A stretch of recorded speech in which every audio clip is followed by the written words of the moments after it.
Ketuanya semangat terlalu udah ya. Oke, teman-teman, semua yang dulu di sini siapa yang belum ngaji? Belum ngaji, nggak ada kan? Semua sudah ngaji kan? Oke, yang masih agent, angkat tangan, masih agent. Nah, ini masih agent kan? Coba tutup angkat tangan, ya. Nah, pertanyaan saya kedua, lo ayo tutup angkat tangan, ya. Pertanyaan saya kedua, ada yang angkat tangan ini, yang nggak kepingin UM tahun ini boleh diturunkan, yang nggak mau UM tahun ini. Berarti semua mau UM kan? Nah, coba sekarang turunin. Nah, sekarang pertanyaan dirubah. Yang kepingin tetap agent aja tahun ini, angkat tangan. Ada nggak? Nggak ada ya. Berarti semua sepakat kepingin jadi. Kenapa kok kepingin jadi UM? Aksaliternya. Ayo, yang bisa jawab benar dapat 100.000 dari panitia. Benar, tuh. Saya tinggal kasih kontes saja, nggak masalah. Yang keluar kan dari panitia, benar kan? Siapa bisa jawab dengan bagus? Ayo. Kenapa kok harus UM tahun ini? Ayo, serius. Bisa jawab benar, nanti Pak Kando kasih jangan 100 lah. Nanti soalnya banyak yang saya mau keluarin 50.000 aja, guys. Ayo. Siapa bisa jawab benar, nanti dapat 50.000 dari Pak Kando. Ya. Kenapa harus UM tahun ini? Yang jawab ya, yang tadi angkat tangan, yang masih agent. Kenapa Pak? Nah, salah. Tanda kesusahan awal di UM, salah. Ayo. 5 kali jawab ya, Anda nggak mau angkat tangan rugi loh, 50.000 ini. Apa Pak? Salah. Apa Pak? UM itu ya sudah pasti ya, maksudnya seperti orang. Salah, panjang, salah. Kurang dua. Ayo, saya jawabannya simpel kok. Kenapa? Wah, hampir benar, tapi masih salah. Satu lagi terakhir, apa Bu? Salah Bu, tetap salah. Wih, sekarang takut, leader aja wis yang jawab. Ayo.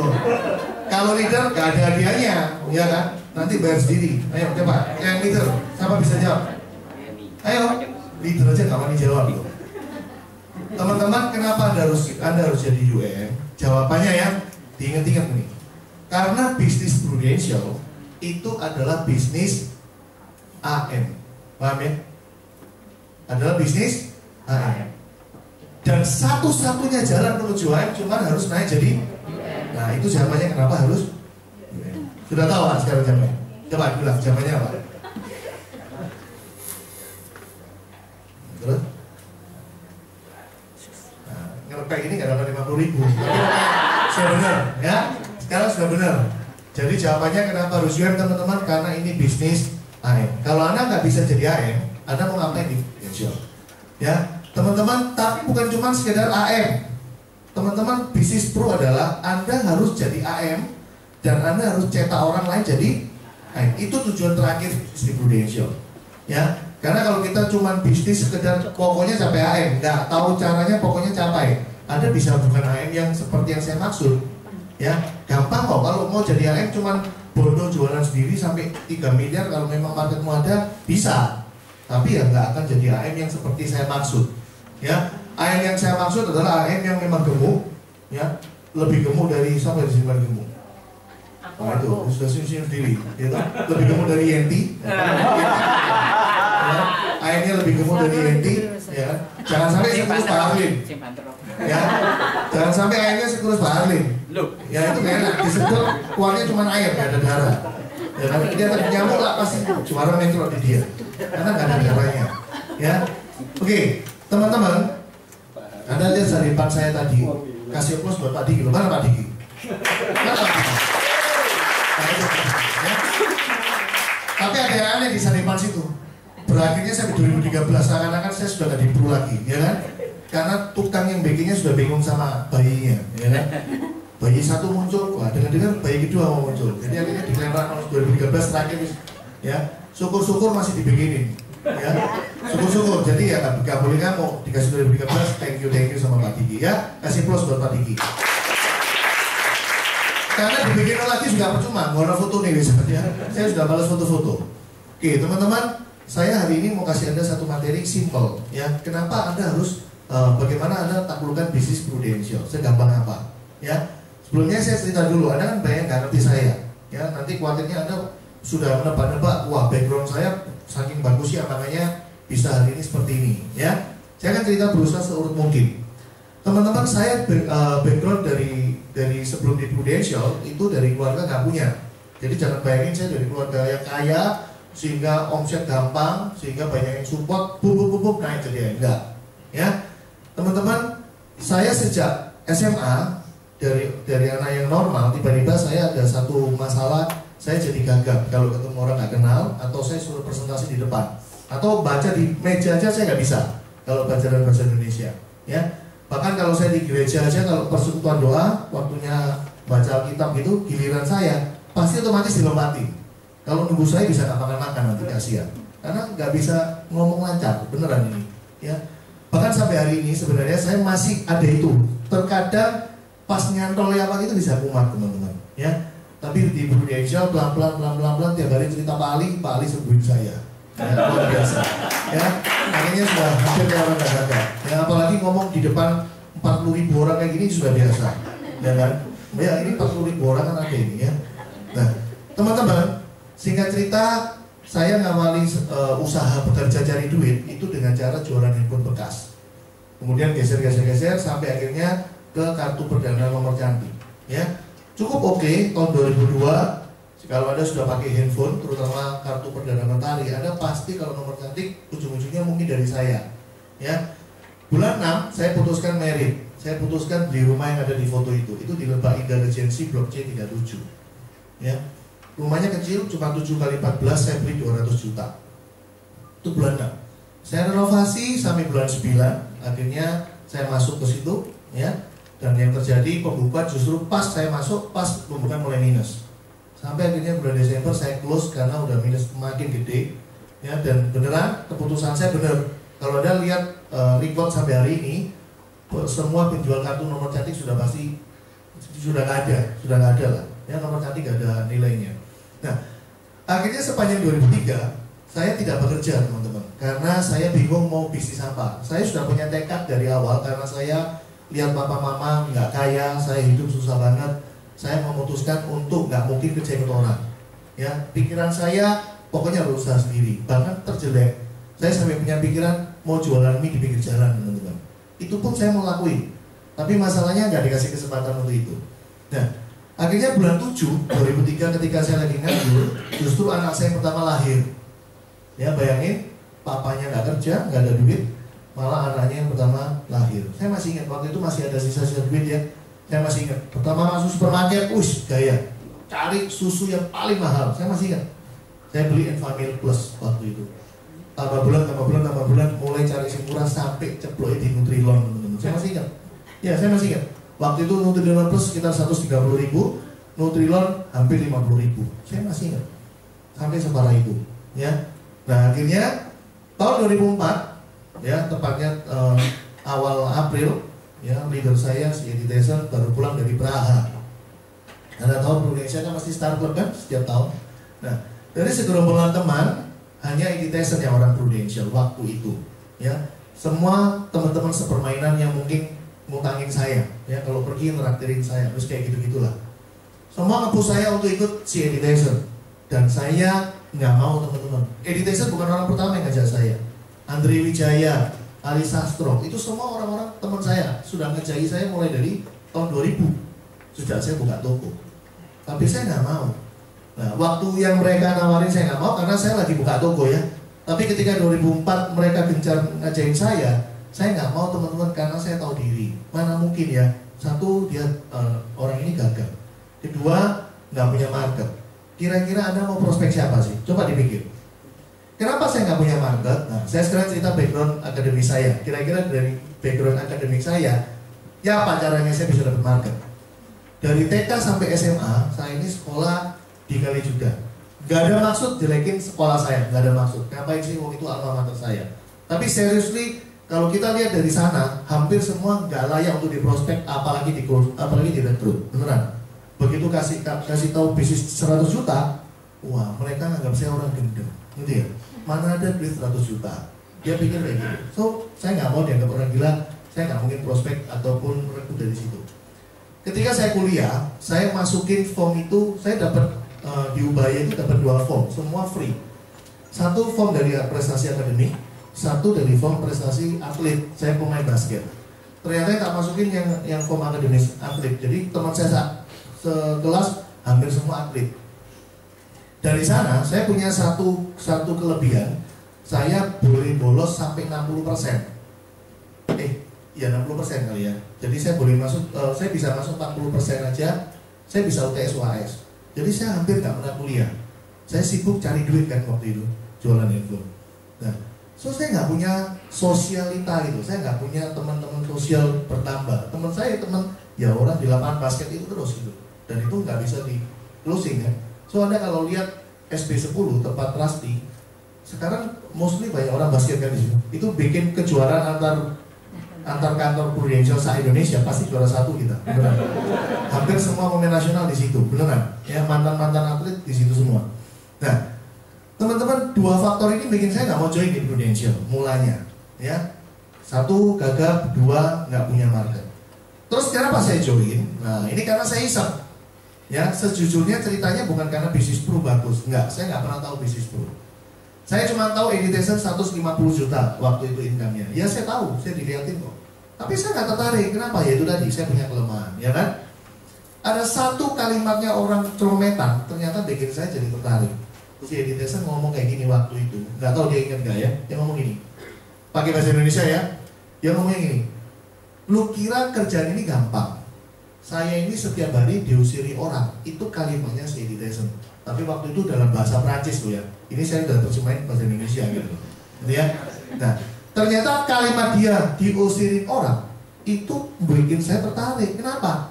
Lah wong saya pengangguran di rumah, ya kan? Mendingan ikut teman keliling, ya oposnya modelnya diusirin orang. Sumpah mati itu yang bikin saya join di Prudential. Jadi akhirnya saya ngomong, ya wes aku besok jemputan. Saya masih ingat. Begitu jemput saya, pertama kali pemberhentian adalah kita makan nasi rawon di Wisma Permen depannya pos kantor pos. Kan ada itu depot kecil. Nah itu saya makan di situ, saya masih ingat. Saya makan rawon. Ya, akhirnya saya ikut dia prospek, tapi nggak ada usir-usiran, ya. Tapi saya sempat dengerin dia cool call, dia cerita tentang rekening Pak Ali. Saya adalah nasabah Prudential sejak tahun 2000, ya. Tapi saya nggak tahu loh itu polis isinya apa. Biasa kan semua nasabah gitu. So ketika Editation cerita seperti itu, setiap balik mobil saya mesti tanya, beneran tak rekeningnya Prudential kayak gitu? Saya langsung tertarik. Kenapa? Jiwa bisnis saya muncul. Saya mikir, wah sebagus ini nggak mungkin nggak laku. Ya kan, sehat duit balik, ya kan, ada masalah dikasih duit, masa nggak laku? Saya mikirnya simple banget. Akhirnya saya join tanggal 16 April 2004, ya. Dan akhirnya bergulir, ya kan. Selama 2004 pikiran saya, karena saya orang melarat, saya orang minus, saya waktu itu cuma minta bantuan sama Editation, saya bantuan cepat capai 5 juta. Ya, waktu itu saya menemukan satu rumus, pokoknya 10 juta api, 250.000 kan, income 2 tahun. Nah, akhirnya otak saya responnya apa? Pokoknya 1 bulan 40 juta.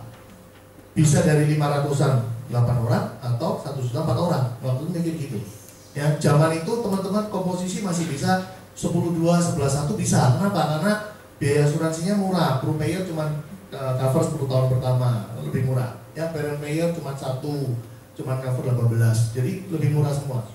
Nah, teman-teman, saya nggak pernah pedulikan tentang jadi UN. Nah, ini mulai masuk ke materi. Saya nggak pernah pedulikan jadi UN. Setiap kali di Editation ngomongin jenjang karir, langsung kepala cenut-cenut, kena berapa persen, gare das mumet, gitu ya. Karena nggak pinter gitu. Saya IPK aja 2,4, nggak pinter, betul kan?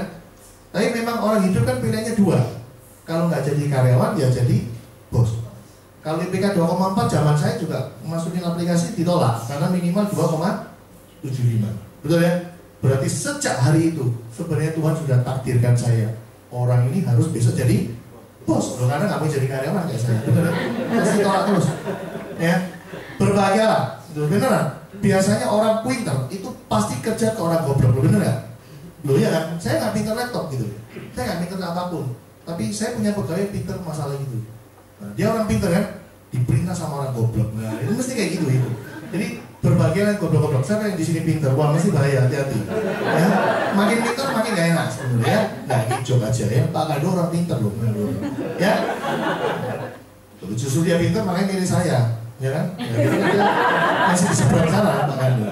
Ya. Nah, teman-teman, akhirnya 2005 saya masukin. Ya, 2005 saya masukin. Apa yang terjadi? Suatu hari saya masuk ke acara kayak kalau yang sekarang Anda tahu kayak ODC, ya. Tapi zaman dulu namanya ADS. Ada satu kelas, semua sudah workshop mulai nih workshop. Saking nakalnya saya sekali lagi, saya nggak masuk, saya rokokan di luar, cangkruk sama teman-teman. Ya, kayak saya pakai Harley. Cuma bedanya setelah ini beda. Setelah ini, skema saya kita setelah ini beda. Habis saya rokokan, staff Prudential lewat, saya dimarahin. Masuk. Saya masuk teman-teman. Mungkin kalau Pak Lim, mungkin delay. Ya, kalau saya masuk beneran, ya kan? Ternyata teman-teman ketika saya masuk, materi yang dibawain oleh leader itu simple banget. Judulnya adalah Super Fantastic Business with Prudential. Dan yang dia cerita sebenarnya hanya start dari awal sistem BOP. Tetapi bedanya sama Edison adalah waktu Edison cerita, saya punya kebebasan untuk mereject, menolak, ngomel, gitu ya, apapun lah. Tapi ketika di kelas, ya kan mau nggak mau mesti duduk, mesti dengerin. Dia mau ngomong apa ya, saya mesti terima, bener kan? Akhirnya karena saya terima terus, akhirnya saya jadi paham. Ternyata bisnis ini gampang. Beneran, hari itu juga begitu kelas selesai, masuk ke kelas, saya masuk ke kamar, saya sekamar sama Edison kebetulan, saya langsung ngomong. Gue ternyata gampang. Kok dari dulu lu nggak ngomong? Wih, betul dikeplak saya sampai ya, gitu saya nggak ngomel. Gue dari dulu saya dikasih tahu, dia bilang gitu kan. Saya langsung ngomong, tahun ini saya pasti menjadi manajer. Tahun depan pasti presiden. Tahun depan pasti AIM. Dan beneran kan? 2006 saya masuk UM, 2007 SUM, 2008 AIM. Selesai. Memang gampang teman-teman, beneran. Ya, saya ulang lagi sedikit. Anda bisa lihat segampang apa bisnis ini sebenarnya ya. Ini agen ya. Saya ngomong ini BOB sistem yang Anda sudah tahu ya. Agen kan 150 juta plus punya 4 agen. Bener ya? Asumsinya 4 agennya 40 juta ya. Waktu unit manager, perhatikan baik-baik, saya ngomong sama saya nulis ini perhatikan baik-baik karena beriringan. UM ini dikatakan bisa 900 karena 150 juta dan berdoa dari 4 agen ini muncullah 2 calon AUM, betul? Sehingga tersisa 2, Anda cari lagi 2, betul? Ketika Anda SUM, Anda bisa 2,7 miliar itu gara-gara 150 juta Anda ulang, kemudian Anda mendoakan 2 calon AUM ini menjadi 2 UM beneran, ya. Terus berdoa lagi 4 agen ini jadi 2 calon UM, sisa 2 cari lagi 2, betul? Kalau dijumlah pasti 2,7 UM. Dan yang terakhir, ketika Anda jadi AM, itu karena Anda melakukan 150 juta, 2 unit manager ini didoakan jadi SUM beneran. 2 AUM ini didoakan jadi 2 UM beneran. 4 agen ini didoakan jadi 2 calon UM. Sisa 2 cari lagi 2. Benar nggak? Betul ya? Nah, sekarang perhatiin baik-baik. Ketika kita sudah jadi leader,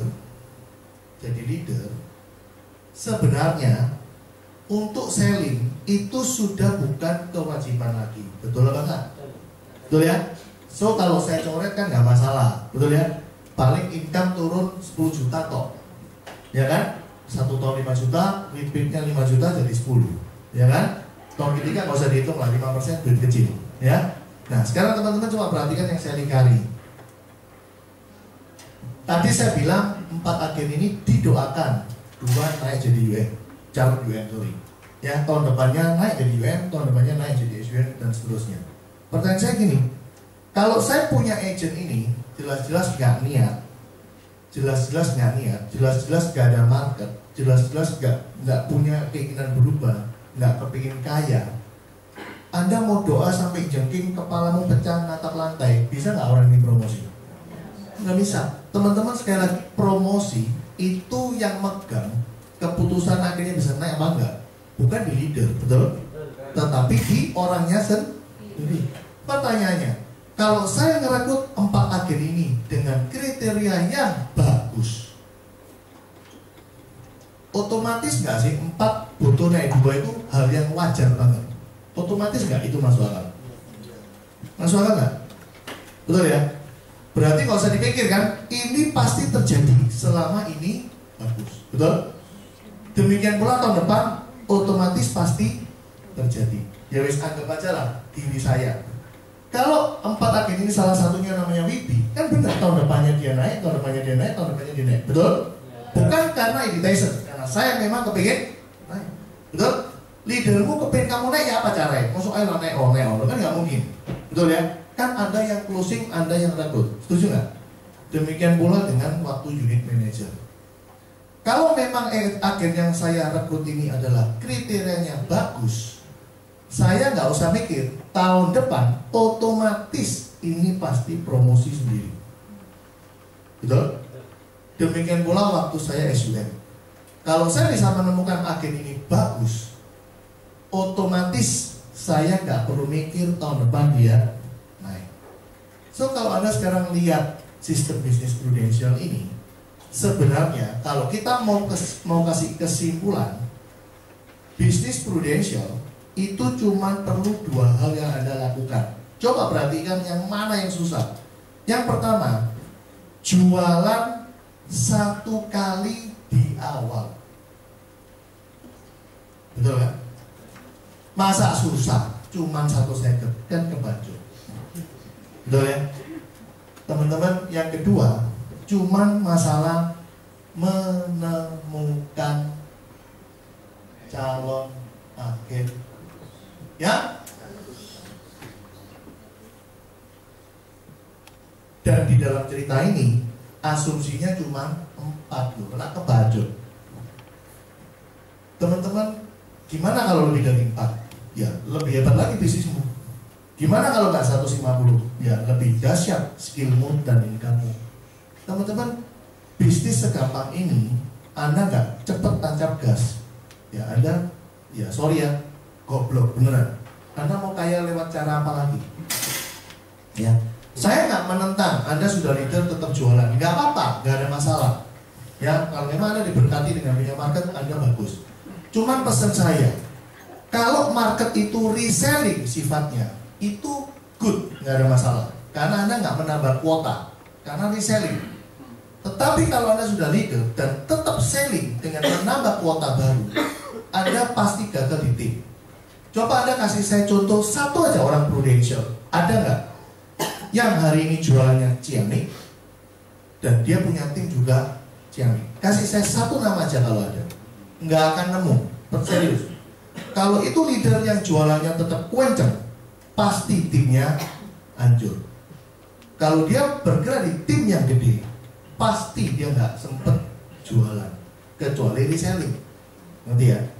Kenapa? Coba Anda pikir, kalau dia nambah kuota, namanya new business, namanya ini new client, mungkin follow up-nya perlu beberapa kali, ya kan? Dan dia bakalan servicing gitu, ganti ini, ganti itu.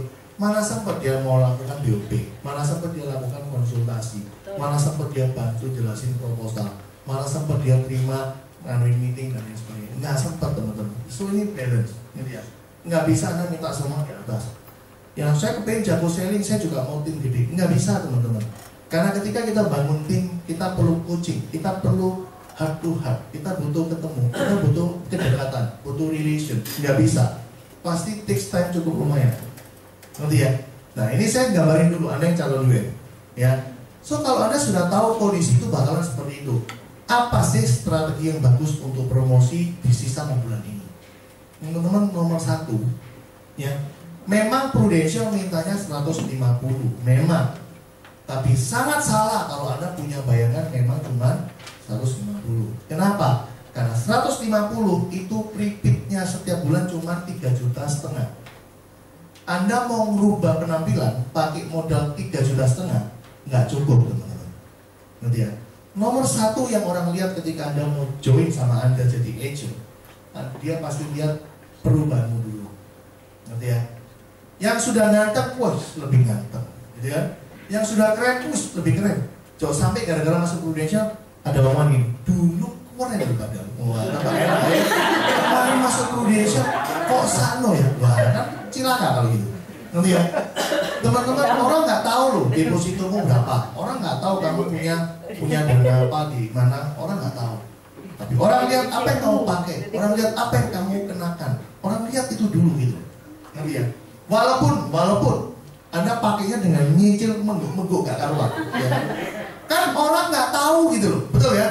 Yang penting orang lihat, wih, habis ikut Prudential, gila, kemarin kelihatan pakai A, sekarang pakai B, ngerti ya? Sekarang pakai C. Orang mesti lihat itu teman-teman. Jangan tambah melorot. Elingku dulu nek